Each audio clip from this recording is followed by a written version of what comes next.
Hello, everyone, and welcome to the Old Podcast. I'm Jodi Harrison Bauer here with my daughter Lexi to talk about getting old. Whether you're 30 or 63 almost, we all face some kind of challenges and joys as we age. So today I would like to talk about how to balance our feminine and masculine energy. And for me, it's been kind of a battle. And I didn't start realizing that there was even this masculine side, feminine side, until maybe I was in my 30s.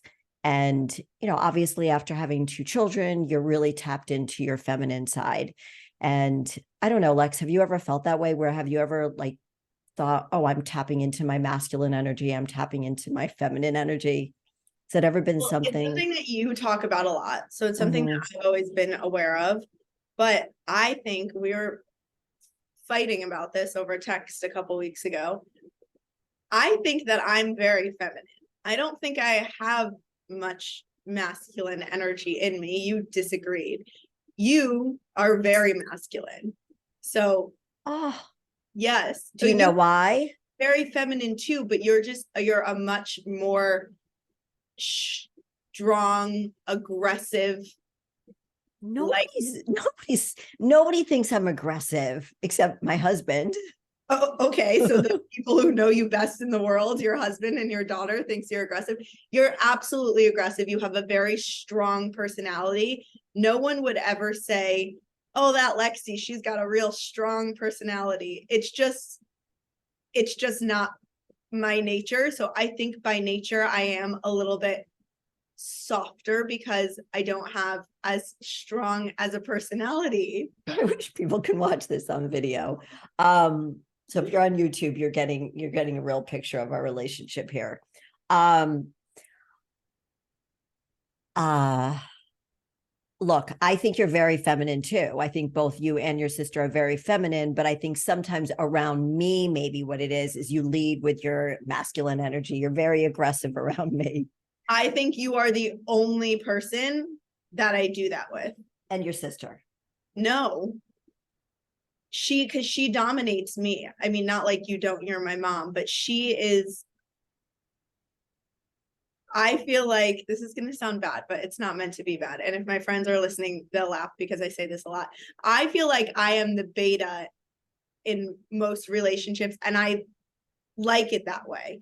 So I always say that like people, betas get such a bad rep. Like you're supposed to want to be an alpha. The alphas are Right. I don't understand why. The world would be in flames if it was all alphas. We need betas.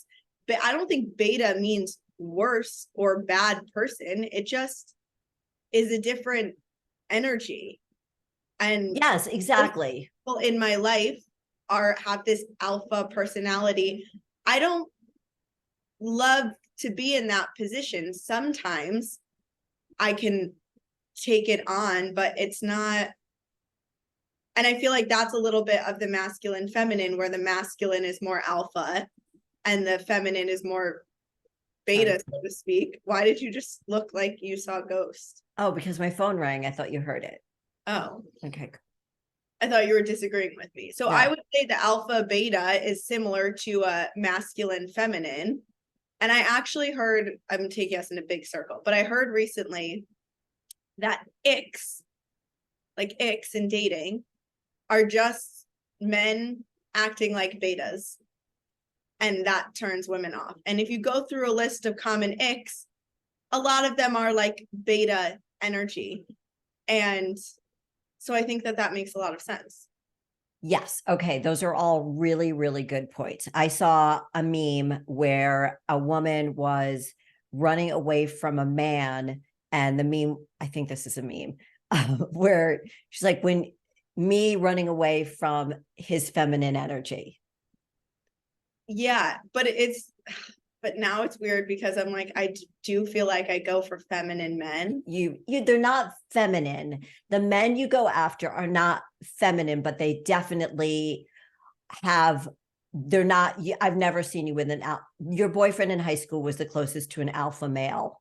The guy you used to be with thought he was alpha.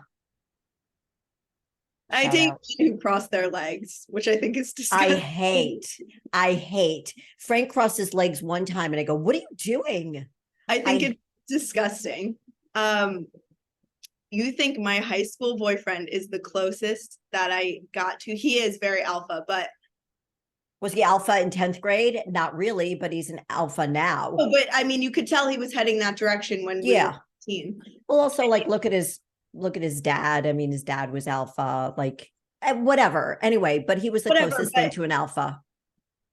that's so interesting because I think that probably because I surround myself with so many big personalities, so You do. much masculine energy, so many alpha personalities, I think that I always thought that that was something that I was looking for in a partner. So it's kind of blowing my mind right now to realize that that's simply not who I've dated. Right. Right. So I did want to talk about dating too, but I want to touch on a lot of the points that you made. So um when I think about who I was when I was raising you in my 30s, I was trying to be more alpha, but I was fighting your dad because he was the alpha person in the relationship. And so I was definitely played. I think that's the thing that frustrated me about the relationship so much is that I want, and I still do want to find that balance of I like to think of it not alpha beta, but more yin yang, feminine masculine. This Most is where I women, think you're wrong because I think that you were very in touch, and it makes sense that you said women are like their most in touch with their feminine energy right after they give birth. Of course, that right. makes a lot of sense. And I feel like you were very feminine, very in touch with your feminine energy, let's call it, when you were raising us. And I think that the older you've gotten and the older we've gotten, the more you have really leaned into your masculine energy. And I think that that's you having a lot more independence. And a lot of that came from being single and having to figure shit out on your own and do your own thing. But that was also a lot of you leaning into this is who I am, this is what I want, and I'm going to go do things for myself. So I think your energy has gotten much more masculine, but I think it's more authentic to you. I think you have a strong personality. Yeah, I do. No one's ever going to be like that. Jodi, she's so quiet, such a pushover. You can't be. Right. She's not demure. No, nobody Yeah, would. I Frank think I just, could be demure. you can. Um, yeah, Frank, I remember Frank saying this to me when he started seeing an aggressive side of me. He's like, where's the soft demure Jodi? I go, fuck her. Like, that's not her anymore, buddy boy. Like, Wolf in sheep's clothing. well, no, I wasn't trying to be demure. I never tried to be. I honestly never. You come off as depends on the situation. I would imagine if I went on a first couple dates with you, I would be like, she is so dainty and sweet and nice. And yeah, she's a little feisty, but like very Feisty. feminine. See, why is feisty considered aggressive? So even back in college, It is aggressive. I remember going out in college. So we hung out with like the Harvard football players, my friend and I. And oh, these guys were so big. Not that Harvard had such a great football team. Well, actually, they might have. But anyway, so they were big guys, of course. And they're like, I would never forget this one guy was like 6'5". He goes, you're a feisty thing, aren't you? And I thought, am I? And I look at my friend and she's like, yeah, you're feisty. I'm like, You are, but see, this is what I mean. That's who you are, but you didn't really realize or lean into it until you got older. well, I No one wasn't at any stage in my life has ever called me feisty. That's not, it's just not. I think of feisty as playful. In an aggressive way. Yeah, you know what? I'm fine Feisty standing is up. strong. Feisty is strong. Yeah. Yeah. Yeah. Well, so what I was going to say was it has been a struggle for me to constantly go back and tap into that feminine energy because in my 30s I'm with my kids and I'm married and so on and so forth. Then I get divorced and I go into survival mode. And one of the things that's very hard for women, so watching The Golden Bachelor, the women who have either lost their husband early on or they're divorced, you see them as the stronger personalities because they had to go into survival mode. They're all, hold on, I'm Well, gonna they're stop. all single They're all right single. now. Right. So you see that none of them are demure.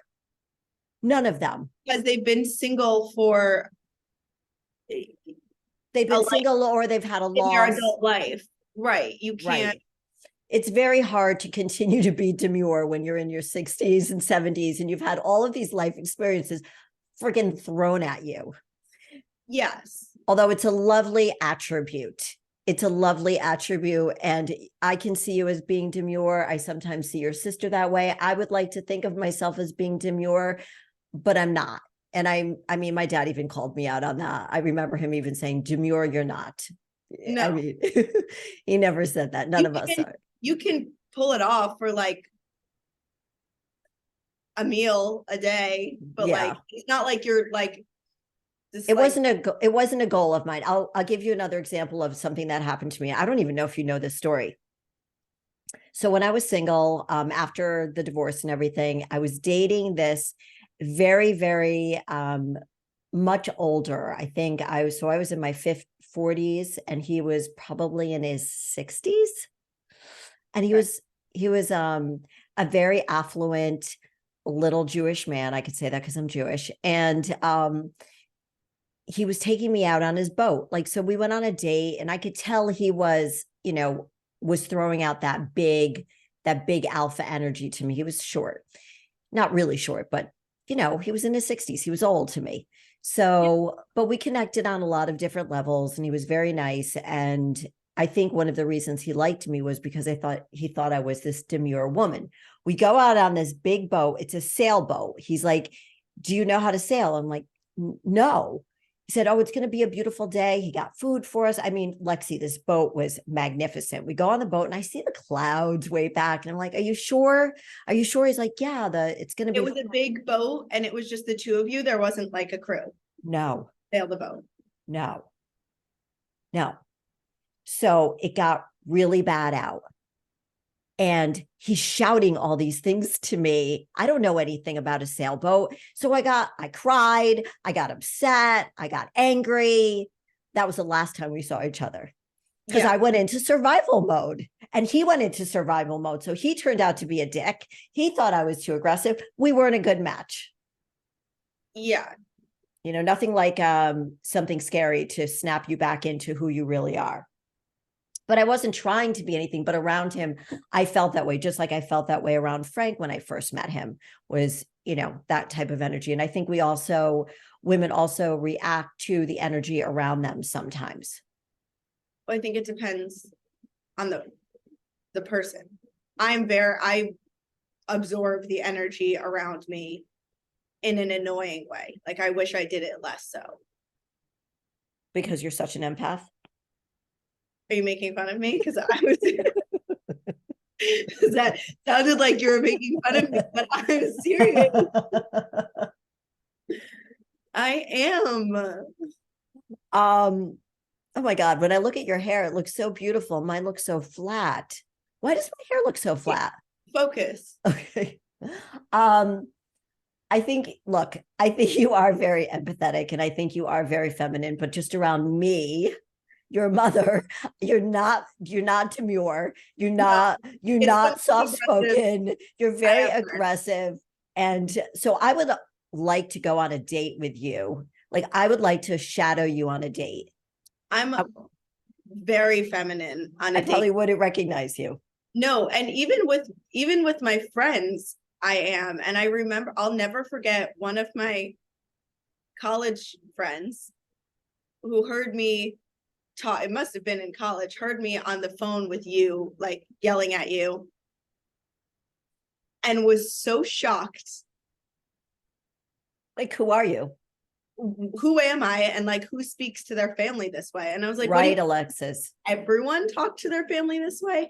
And I have friends, my college friends are, I don't know, I don't want to say that different from me, but like grew up in a different They part of didn't grow up in the them. Northeast. Yeah, a lot of them are like just had a slightly different upbringing. And I have friends who speak to their family the way we do, which is with a lot of yelling. And I have friends who come from families where no one has ever raised a voice. And They it's must, very interesting. And I've dated people who come from families where no one's ever raised a voice, or families where like they've never seen their dad cry. And I'm like, I just don't understand how you guys get anything done. yeah. I mean, it's just that's the way, that's their, not their culture, but that's just the way they are. It's just, Yeah. It's I just mean, I have no filter with my family. So if I'm upset, I'm gonna scream. And I think the only person I would ever show that much emotion or lack of filter with would be with a us. friend, husband. Like I would never ever yell at my friends. Well, maybe you should try practicing that with your family.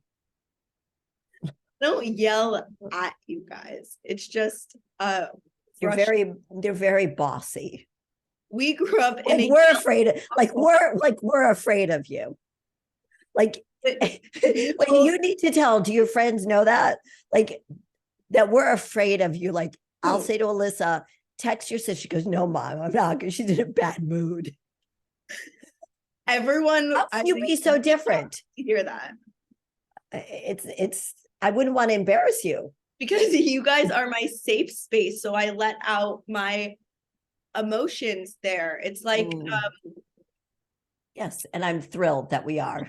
But so to me, I mean, I can see both sides of your personality. I can totally see that. And I think what it comes down to from the research I've read is that when you are, and I spoke about it already, when you are in survival mode, you tend to lead with your masculine energy. So I know that when I think about, again, my dating life, that when I was at peace with myself, if I was calm with my overall life and I was going out on dates and I wasn't worried about anything, then I would go out on dates and have these light, happy, joyful dates versus going out there thinking, is this going to be the person? Am I going to find my person? Am I going to fall in love with this man?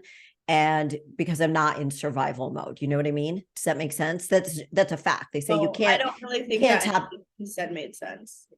You I can't get tap. the survival mode thing, but nothing else you said really made sense to me. Well, I was just saying that you're tapping into. It's hard to tap into your feminine energy when you're in survival mode. That's all I'm saying. No, I think that makes a lot of sense. And I think that is why probably women lean more into their masculine energy the older they get. I was trying to find research that backed that up, and I didn't find anything on it.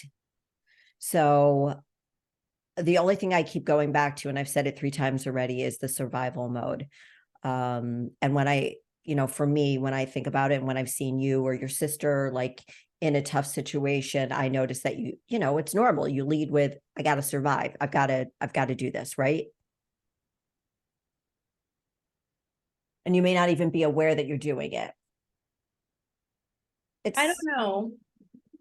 I see how that makes sense, but like for Liz and I specifically, we both I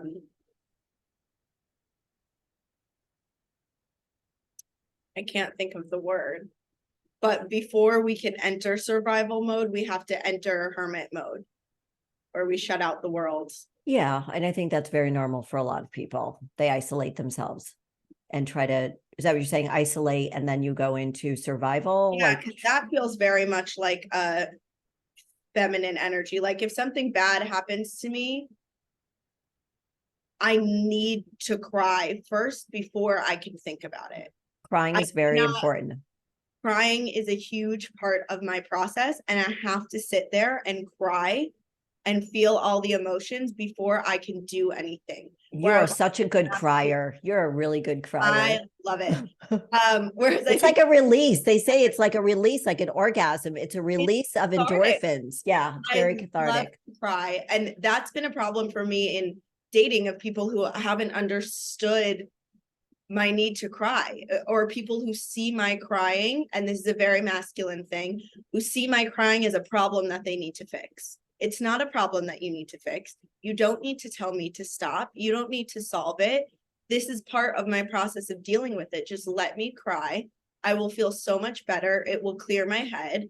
And then I'll be able to go into problem solving mode if that's what this situation requires. But I do think it's a very masculine energy thing to go right into problem solving mode, whereas I first need a good cry. I love that you're aware of that. I love. And I actually just told my therapist a couple of weeks ago that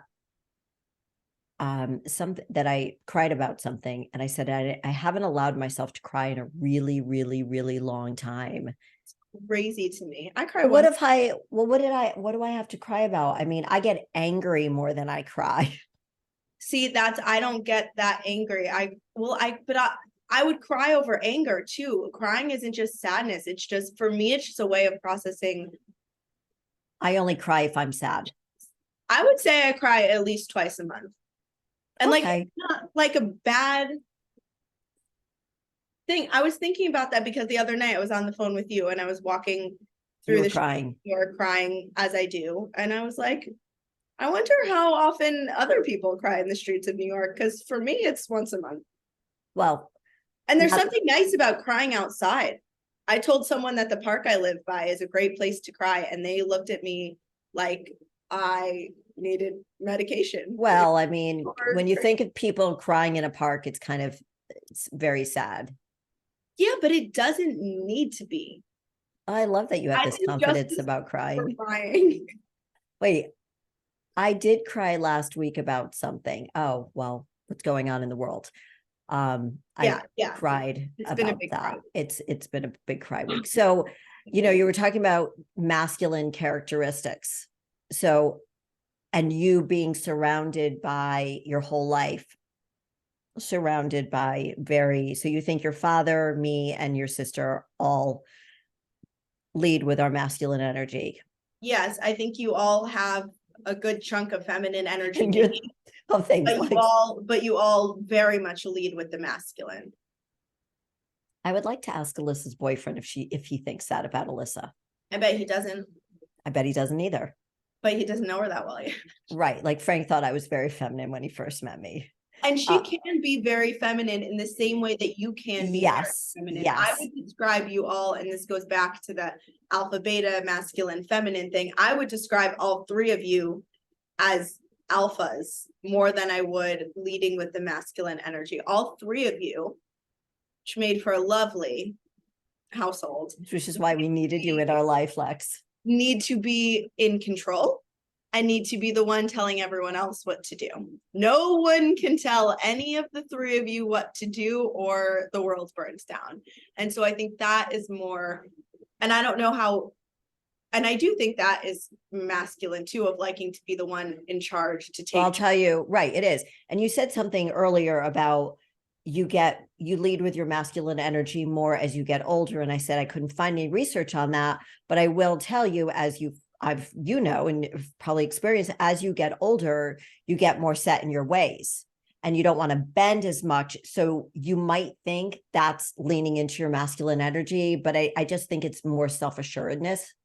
No, I think a big part of masculine energy, and I think feminine energy too, but is confidence. And I don't think that masculine energy is more confident than feminine. But I think you older you get, the more confidence you get in who you are.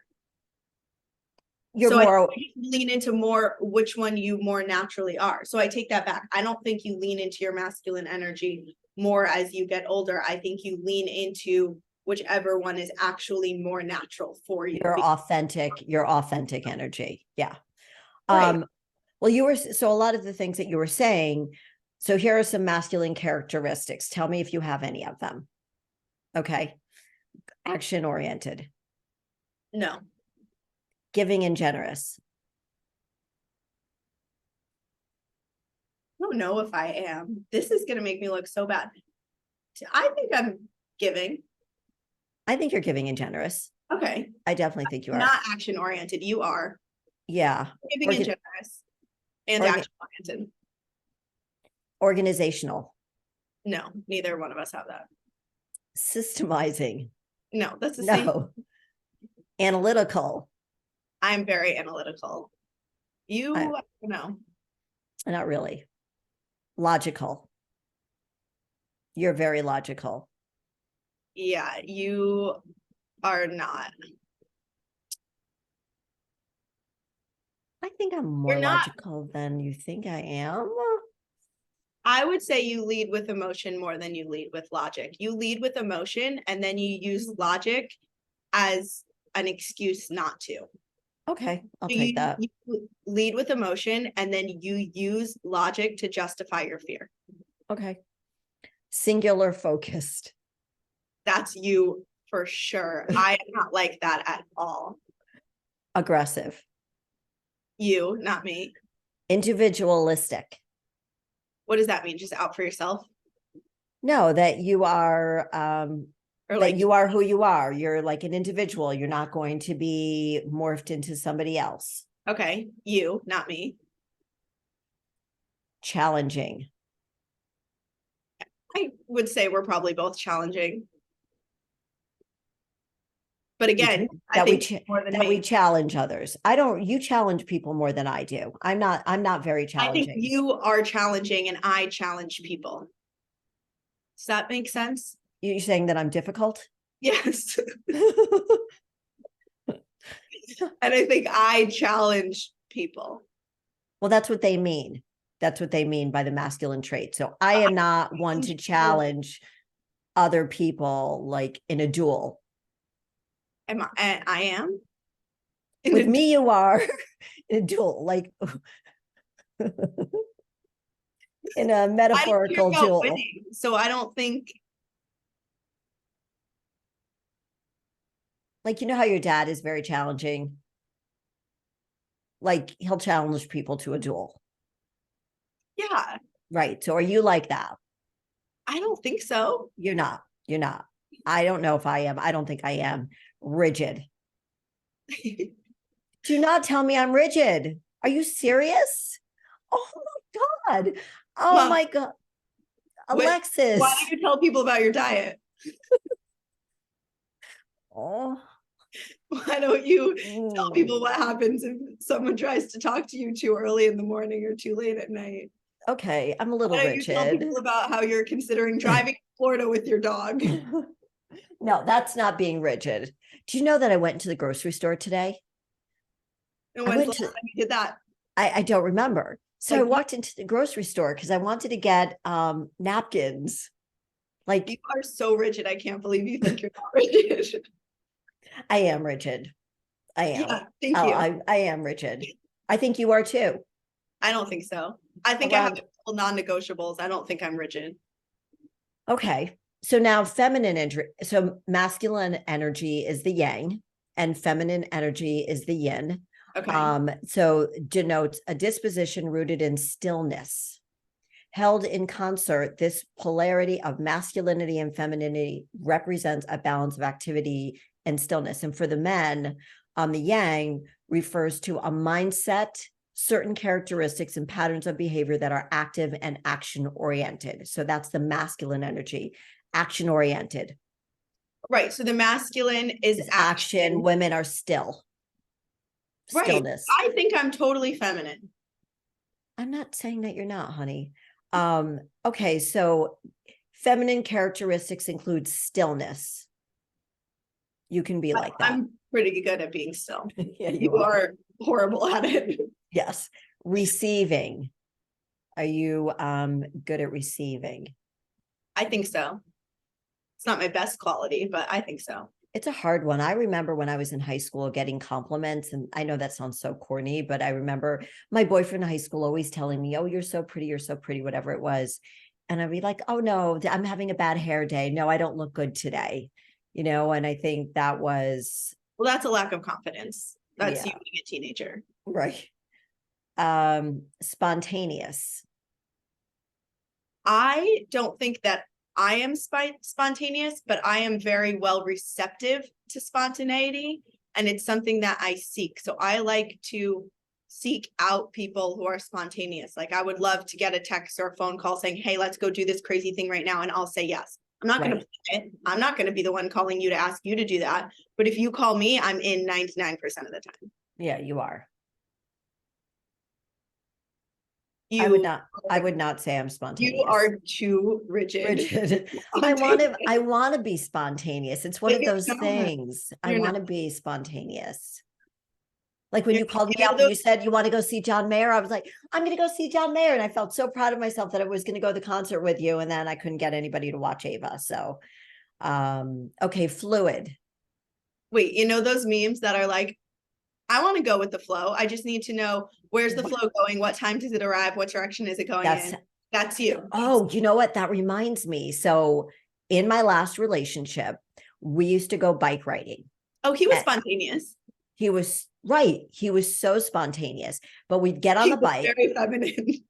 He was very feminine, yes, but he was very alpha too. So it was a very interesting relationship because he and I had like 50%. We really like the energy was all over the place because I was masculine, feminine. He was masculine, feminine. It was very, yeah. But I'll never forget this. We go to take a bike ride. We're on the, what is it called? The bicycle built for two. What is that called? A tandem.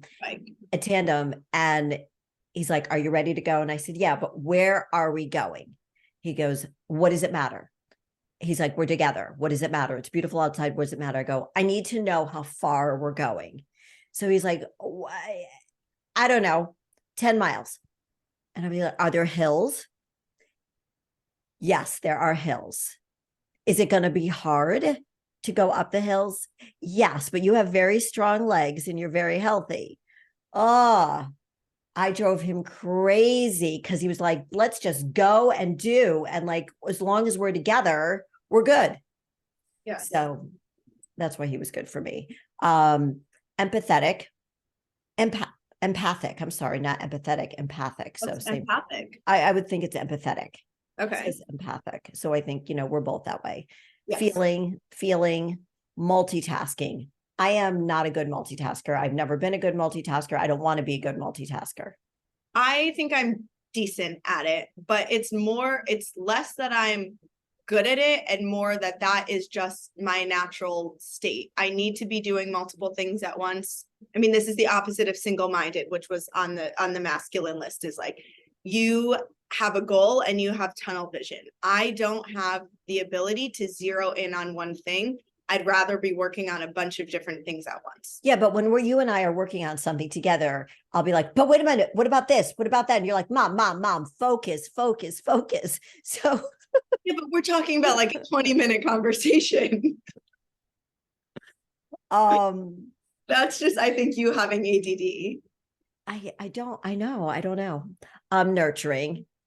Now, see, I'm more nurturing than you are. You're very nurturing. And this is where I think your personality gets confusing because all of the things in the masculine that we said were accurate, but then you have this very empathetic, very nurturing side. And I don't know if you were like that before you had children. No. Okay. My nickname was Cold Fish growing up. Because I didn't like to kiss all the old people who had wet lips goodbye when we would be there for the holidays. Yeah. And my mom would tell me, go say goodbye to Aunt Seal and Aunt all these people. And I'm like, ugh. And Sharon would be so good. She'd be saying goodbye to all of them. I'd be like, oh. This is where I get, you tell me I'm such a bitch. I'm the same way. I know. No, you're nicer than I was. I was a little girl. I was a little girl. I was like 10. Okay. Sharon was so much better than me. I don't know what collective means. I don't understand that characteristic. I think it's the opposite of like individualistic. So it's like true. Out for yourself or out for the group. I don't think individualistic means that you're self-centered. I don't think self-centered. I think it's, are you going to focus on what's best for you? Are you going to maybe do what's not as good for you and what's best for the group? Which I don't think is necessarily a good thing. I think that's how I am. It says individualistic means it's characterized by individualism, independent and self-reliant, Okay. marked by or expressing individuality. Okay. So um I I think I'm collective I and disagree. I individualistic. think you're extremely independent, which I think is a good thing. I would rather sacrifice for the group and ride the tails of the group a bit than I would rather do everything myself, just because I don't like to do everything myself. There's no joy in it for me. And I think for many people out there, there's a lot of joy and a lot of fulfillment in doing things yourself and doing it without help. I'm tired, Lexi, from doing it. I mean, I'm tired. Like I want to just sit back and be a girl. And that was an issue I had in my last relationship, was that when he was I had there was a lot of survival in that relationship, and I was always leaning forward with my masculine energy, and I hated it, and I became resentful because I saw this aggressive side of me coming out because I had to like hold on to who I was. And it's exhausting. It's exhausting to be putting forth that energy. So that's why how I led the beginning of the show is that I'm always striving to find that balance, because it is hard, especially in this day and age when I think a lot of women are confused about, well, I want to make my own money. I want to be my own person, but I also want to be feminine and fluid and be with a man who sees me as a feminine woman. And I think a lot of men are very intimidated by strong. They don't want to be with an aggressive, strong woman who just talks about all the money she has. Some of them do, but well, if they're looking for a sugar mama, yes, that's a man with a lot of feminine energy, I think. I think some of them do, but I think it's the flip side too. I think culture is allowing women to be a lot more masculine than it is allowing men to be more feminine, but at the same time expecting men to.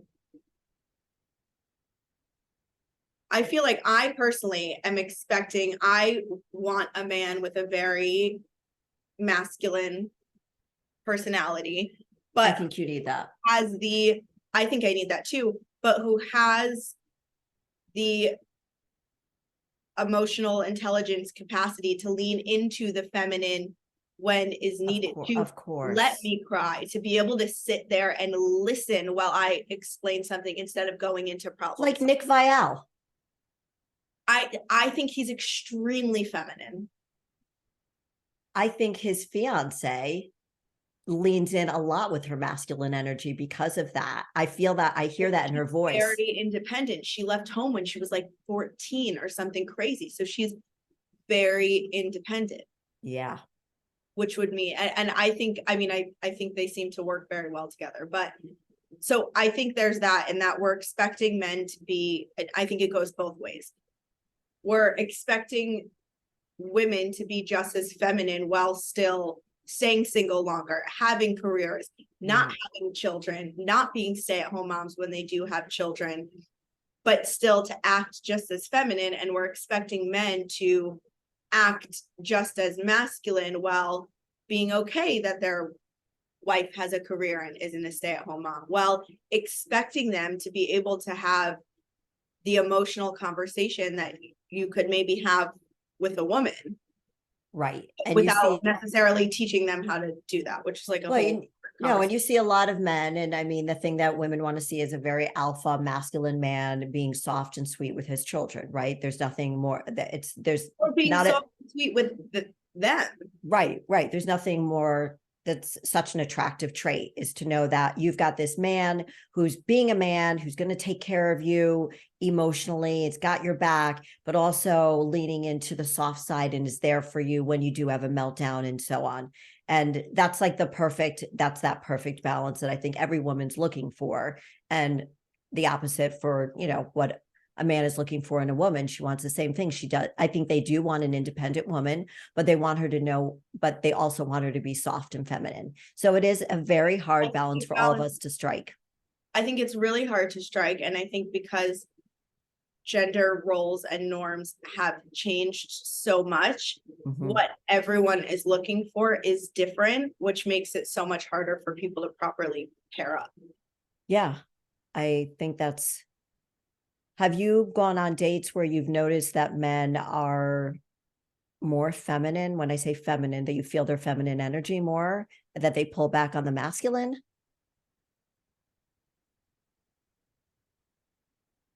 Not really. Like the most feminine thing I encounter, which isn't feminine at all, is when they cross their legs and I want to vomit. Do not, if you have a penis, do not cross your legs. Well, hopefully your penis is big enough that you cannot cross your legs. That's why it's unattractive.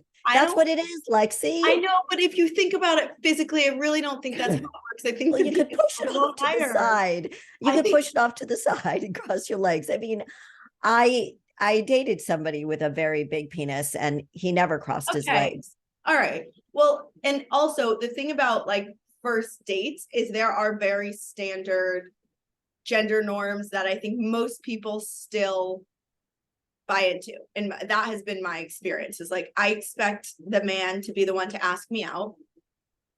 I expect him to make the plan and I expect him to pay for it.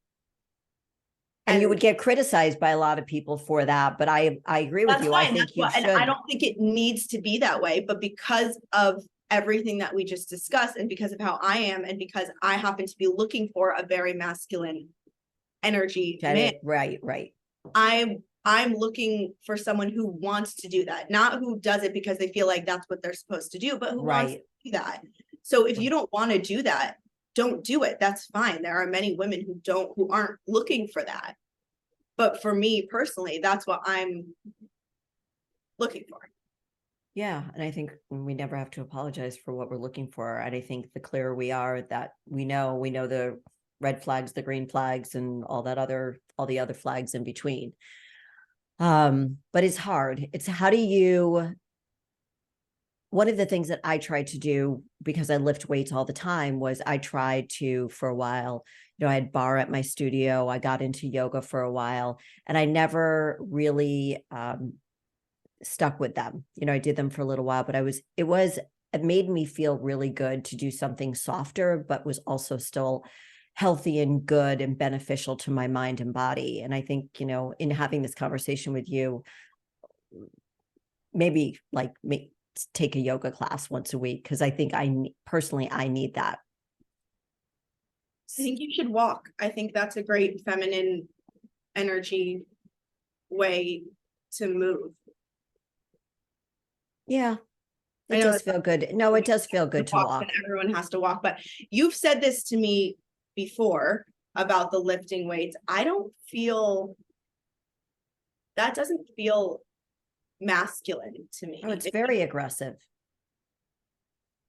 I know logically that it is, but it doesn't feel that way to me. I still feel like a little girl when I work out. Like, I don't feel like I'm a big, strong man and I could be like, well, I mean, it's not that. It's aggressive. You're pushing, you're pulling. It's aggressive. You've got a weight in your hand. It's like, it's an aggressive thing. There's nothing, we don't need to apologize for it. We need to find that balance all the time. We can't be, some women and men lean much more one way and the other.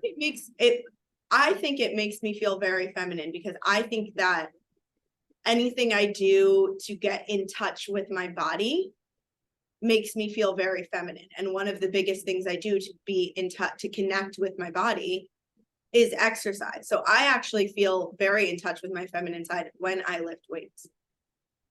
That's good. I mean, I feel one of the things that I've always talked about was how that strength is also feminine strength, and I think that's what you're saying, is that even though it's an aggressive type of workout, it's also a way for women to tap into that feminine strength that they have in a different way.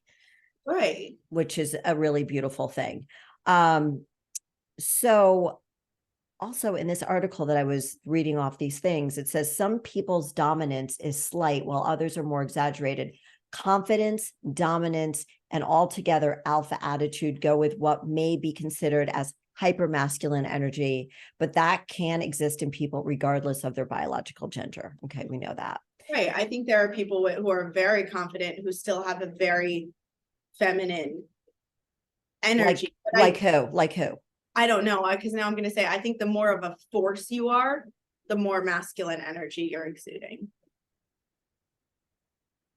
Which is too bad, because I think I know a lot of female leaders that are very feminine.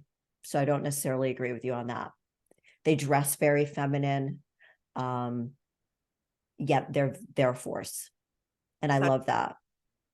Oh, you wouldn't know them. I mean, you wouldn't know them. But Like, women that, how would you categorize J-Lo? I think she's a really interesting mix of the two. she's a force and very feminine. But I think she comes off very aggressive too. I don't think so. I don't get that feeling. I'd be terrified of her. But I think she's very feminine. I think she's very feminine and a force. But then I look at somebody like Blake Lively, and she's just 100% feminine to me. And she's a force. Gwyneth Paltrow, she's a force. Very masculine. See, I don't think so. Very masculine. Oh, interesting. So give me a force who's feminine. Come on. I'm trying to think. Blake Lively was a good one. Thank you. But I think it's just because I think we don't know her that well. Like, she's very private. So I think we just think of her as so powerful because she's so beautiful. But like, we really don't, you never see her personality. Well, she just, yeah. So she's a person who comes off as a demure, right? Demure, feminine. You look at her, she looks very feminine. But I think you can absolutely be a force and be very feminine also. So when you look at somebody like Salma Hayek, right, you probably see more masculine energy. Do you know who she looks like? Yeah, but I again, like, I don't know her. Well, I know you don't know her personally. I know. Not personally, but her personality. Like, I'm thinking, okay, think of the British royals. So are we starting with Diana? No, we were going to start with the ones that are still alive. Sorry, Diana, R.I.P. Okay. So how would you categorize Meghan Markle? Aggressive. Masculine. Yeah, definitely. She's the man in the relationship. Because I think they are supposed to be very heteronormative, and I think they fit those roles pretty well. I think Diana was probably one of the more masculine, which is one of why she stood out so much. But oh my God, what is Williams' Kate Middleton? Like, she is like the most feminine. Yeah, but you don't want to fuck exactly what she was supposed to be. Right, but you don't want to screw with her. But I think that's feminine energy too. Like, don't fuck with the baby. My family, don't screw with my family. Like, watch out for my husband. Okay, so you haven't watched the documentary about David Beckham yet, right? No. Okay, so I will tell you, I'm not telling you anything like that's gonna ruin it for you. He gives off a masculine energy. So he comes off very feminine, although he's very alpha on the field. And she, let me tell you, she runs that house, but I'm not surprised. But she's a force, and yet she comes off so feminine. But she does it, she's a force. And with him in their relationship, she's definitely the alpha, he's the beta. And on the field, he was obviously the alpha. But that was why that works, because it was a beautiful dynamic. When you watch it, you'll see it's a beautiful dynamic. She really understood, this sounds terrible the way I'm saying it, she understood her role. I don't think I could have ever done that, because he was never around. He was always leaving. He was never around. And she was just, okay, now we got 4 kids. We got to schlep around the world. And they just really loved each other. But you have to watch it and you tell me what you think. So we have to wrap this up. I loved this conversation with you. So I don't really think that's age-related feminine and masculine energy. I think that it, like everything, as we age, things do change. To a certain extent, I would argue that most women lead with their feminine from the time that they're born. lead with their feminine energy from the time that they're born up until the time that they have their children, when they maybe hit their peak. And then after, once they transition from I'm just a mother to, okay, now I'm finding myself again. Who am I? Individual. As a person, which I think is something a lot of women go through. They have their kids, they dive all in with their kids, and then their kids go to school and they're like, whoa, who am I? Right. And then I think at that point, they lean into whichever one is just more natural for them. So that's my argument. I think that's a good argument. I can't really disagree with it because I don't know, but going back to the point you made at the beginning was, as people get older, they become more who they really are. And it's that whole no filter, like, I'm just going to tell you like it is. But I think what it is not just saying things and not having a filter. It's just you become very comfortable with who you are, and you're not trying to change it anymore to fit in a box or be what somebody else wants you to be. And if that comes off as masculine or feminine, that's just who you are at that point. So it's sort of like the circle of life, that you actually always are the person you were born. So one of the things that this article suggests you do if you want to tap into your feminine energy more is something that I've struggled with: slow down. And that's part of the stillness, right? So this past year I slowed down a lot because I didn't have the studio anymore. I slowed down a lot. And I think, yeah, meditate, just take a walk, like you said, do the things, breathe. Sometimes I forget to breathe. Okay, but you always talk about leaning into your feminine, probably because you veer a little more masculine. What if you want to lean into your masculine? Like break shit? Well, if you want to, this article was about how to connect with your feminine energy. But here's the thing: if you want to tap into your masculine side, take more action. Ugh. Right? We've talked about this. Be singularly focused. These are just a few that I'm picking out. And maybe me a little bit more aggressive in the things that you want, although I don't like aggressiveness. And then I don't think being rigid is a good thing, but maybe I think for you, it's a lot of taking action and being singularly focused. Sorry, I love you. Nightmare. It sounds awful. I love you. Okay, I'm going to go through these fast. Slow down. Number 2, examine your defenses and unmet needs in life. Practice saying thank you. These are all ways to tap into your feminine energy. Aim for balance. Check your biases. Do you bristle anytime someone uses feminine language? No. Some people don't.